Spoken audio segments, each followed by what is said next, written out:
Good morning mga ka-farmers na napunta karon diri sa bukid. Last week mga ka-farmers kay nagpanday mi atong additional fund para sa atong azola. Karon mga ka-farmers nahuman na siya no ug nag-decide mi nga magbutang na pud mi og fertilizer para sa atoang azola. Kaning atong mga fertilizer mga ka-farmers kay gikan na pud gyud ni sa hugaw sa atoang mga alagang hayop diri sa bukid sama sa baka ug karabaw. Kanilang hugaw mga ka-farmers kay totally dried na gyud ni sa ato makita murag nag-powderize na siya sa ihang ka-dry. Kani nga mga hugaw mga ka-farmers kay gikolekta na pud gyud namo ni mga pila na ka weeks. Kay inigtugay sa amuang kabaw or baka, dala-dala na may nagsako mga ka-farmers kay amuan ng pangtapukon ang mga hugaw kay sayang pud ug magamit pud nato diri sa atoang azola. Ang purpose day aning atoang fertilizer mga ka-farmers no kay mao ning magsilbing pangpataba sa atoang azola.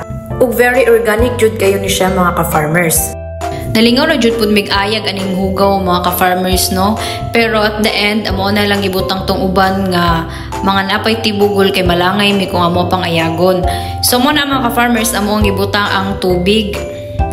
Ang kaning tubig nga to ibutang diri mga ka-farmers kay tama-tama lang nga dili pud mapuno kaayo ang pond kundi himabaw lang sa trapal. Daghan kayo mig mga pangutana nga nadawat mga ka-farmers no sa mga wala nakabalo ug nangutana para asa ug unsa gyud daw ning azola. Karon mga ka-farmers ato ang tubagon ang mga pangutana. Unsang hayop ang makabenepisyo aning atong azola? Ang atong azola mga ka-farmers kay maayo kayo ni ipakaon sa atong mga alagang hayop sama sa manok, bibi, pato, gansa, kambing, baboy, or bisang tilapia. So in short mga ka-farmers no, ang kaning azola kay best alternative yun ni sa ato ang mga feeds.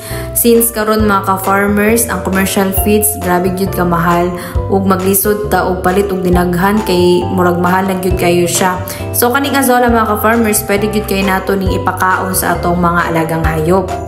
Ang benefits nga makuha sa itong mga hayop ani mga ka-farmers kung ato silang tagang azola kay makakuha sila og high content and proteins, essential amino acids, vitamins, sama sa vitamin A, B12, beta-carotene, and growth promoter. Pasabot ani mga ka-farmers na daghan yung benepisyo nga mahatag si azola samot na sa pagpabugat o pagpadako sa ato ang mga alagang hayop. Sa pag-prepare pod ani sa pagkaon sa itong mga hayop mga ka-farmers no, kapag nanay daghan nga azola sa itong pan, pwede na kay nato ni siya kuhaon. So pag gikan sa pagkuha, atuwa na siyang hugasan sa ikatulong nga beses or kapila ni mo gusto kay since mura og nababad po ni ato ang azola sa stagnant water o kanang hugaw pud baya ang ato ang gihimong fertilizer no. So maong kailangan pud nato silang hugasan sa ikatulong nga beses para matanggal pud tong mga fertilizer nga namilit sa tong azola. Pag tan-aw nimo mga ka-farmers nga igo na og limpyo na ang azola, pwede na nato ni siyang ibutang sa balde or bisan sa planggana man lang bisag unsa nga lawom nga butang atong mabutngan. Unya ato ni siyang i-mix sa ato ang feeds sa atong pagkaon sa atong mga hayop. Ang pagmix ani mga ka-farmers kay 50-50 buot pasabot katunga sa ato ang feeds o katunga pod aning ato ang azola. Og ready to feed na siya sa atong mga alagang hayop mga ka-farmers. Kung ikaw practical o gusto makatipid mga ka-farmers, perfect ayo ning idea para sa imuha. Mao ni ang close-up pictures ato ang azola plant mga ka-farmers no. Mura lang siya og lumot or sagbot kung dili ka kailang azola ni siya malaan yun mo siya glumot mga ka-farmers. Kanang brown nga naa sa iyahang kuan mga ka-farmers kay mauna ang iyahang ugat. Ug ingani ang itsura kung mapuno na ang ato ang pond. Na-amaze jud ko mga ka-farmers labaw na katong gipakaon na mo siya sa amuang manok mga ka-farmers. Abig yun ako nga dili sila mga aon aning azola pero nakitan yun ako nga mukaon ang among manok ani sumong nag-decide ni nga amoa silang padaghanon. Dili nga side mga ka-farmers kay nangwa ta og gamay nga azola kay ato ning ibaling dito sa isa nato ka pond.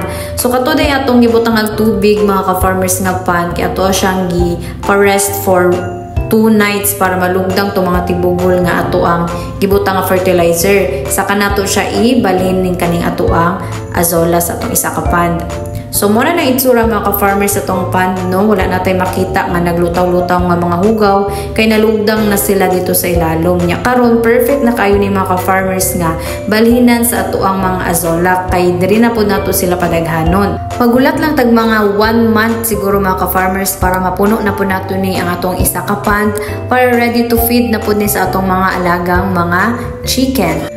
Hangtod diri na lang siguro mga ka-farmers unta na kami matun-an sa ato ang video karon no. Hangtod sa sunod na pod. Happy farming! Bye!